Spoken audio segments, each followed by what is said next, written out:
شروع اللہ کا نام لے کر جو بڑا مہربان نہایت رحم والا ہے۔ بھلا تم کو ڈھانپ لینے والی یعنی قیامت کا حال معلوم ہوا ہے؟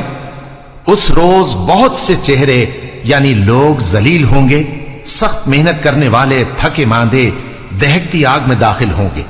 ان کو ایک کھولتے ہوئے چشمے کا پانی پلایا جائے گا، ایک سخت خاردار جھاڑی کے سوا ان کے لیے کوئی کھانا نہیں ہوگا جو نہ مفید غذا بنے اور نہ بھوک میں کچھ کام آئے۔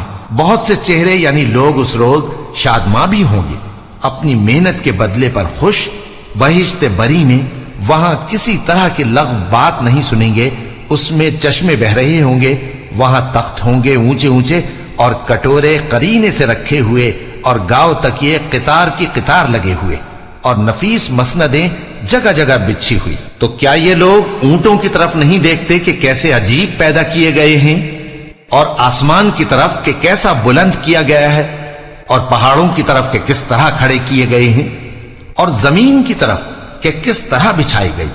پس اے نبی صلی اللہ علیہ وآلہ وسلم، تم تو نصیحت کرتے رہو کہ تم نصیحت کرنے والے ہی ہو، تم ان پر داروغہ نہیں ہو۔ ہاں، جس نے منہ پھیرا اور نہ مانا تو اللہ اس کو بہت بڑا عذاب دے گا۔